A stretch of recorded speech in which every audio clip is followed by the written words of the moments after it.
So in this video, we're going to use a difference quotient to find the derivative of a rational function.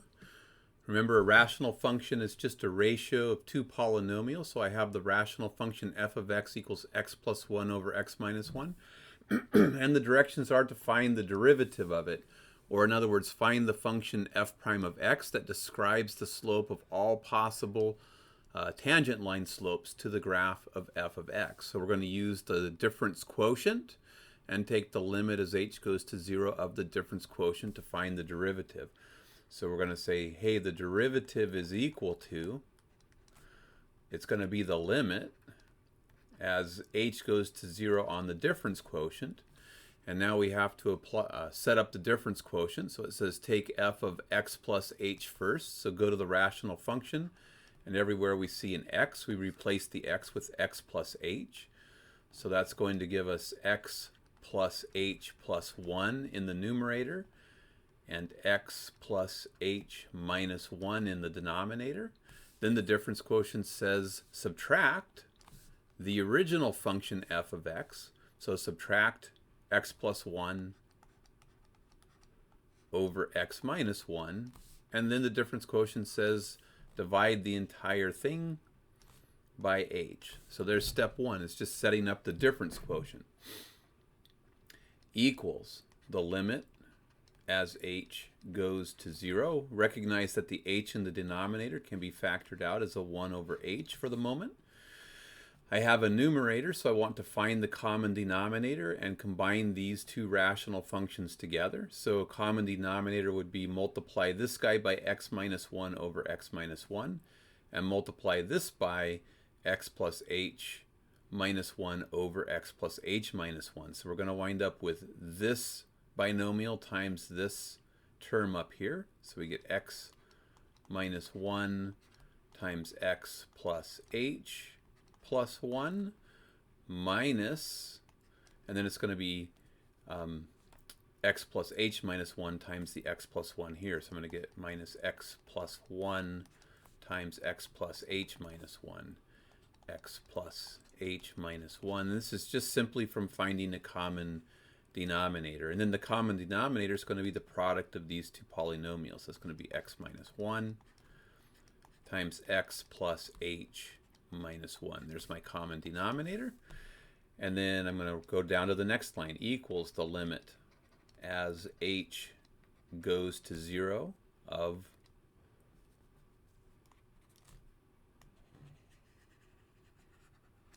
I can distribute the h into the denominator here. So h times x minus 1 times x plus h minus 1. And then I need to start to simplify the numerator. So one way to do it is just to go brute force multiply everything out. X times x is x squared plus x times h plus x times 1 minus 1 times x minus 1 times h minus 1 times 1 minus parentheses. Now multiply these two out, keeping everything in parentheses so we don't forget to distribute the minus sign into the result. X times x is x squared. X times h, we get plus xh.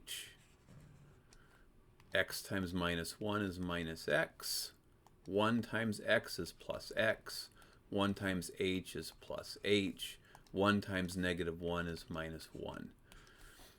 And then look to see if anything cancels. I get, or gives me a 0, so I get x minus x is 0, so that will go away. And minus x plus x is 0, so that goes away. So equals the limit as h goes to 0. So my denominator is going to give me x squared plus xh minus h minus 1 minus h minus 1. Distribute this minus into the parentheses, so I get minus x squared. Minus plus is minus xh. Minus minus is plus 1.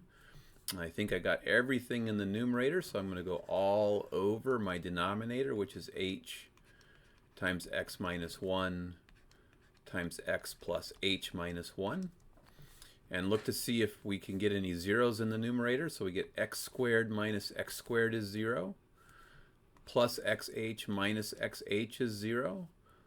Minus 1 plus 1 is 0. And I think I lost a plus h here.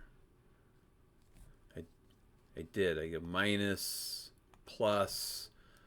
So when I distributed the minus in, I should have gotten a minus h. Minus is plus 1. So minus 1 plus 1 is 0. I was missing a minus h that I didn't grab on my distribution.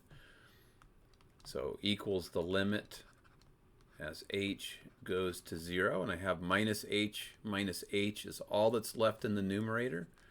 So that's going to be minus 2 times h all over h times x minus 1 times x plus h minus 1.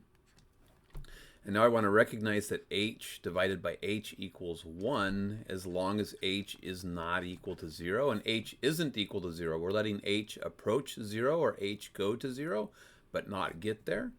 So this is going to equal the limit as h goes to 0 of negative 2 times 1 is negative 2 all over. Now all we're left with in the denominator is x minus 1 times x plus h minus 1.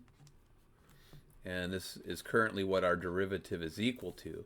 And then what we want to recognize, I'm going to bring this line up here so I have some space. So f prime of x equals, what I want to recognize is that if I plug h equal to 0 into the denominator now, I won't get a division by 0. So from our previous homework assignments, we want to recognize that at this point, it's okay to plug h equals 0 in. So I'm going to drop the limit notation and actually plug in the real number h equals 0. So I get negative 2 in the numerator. And I wind up with x minus 1 times x plus h. But h, if I'm letting it go to 0, it's going to be 0 in the limit.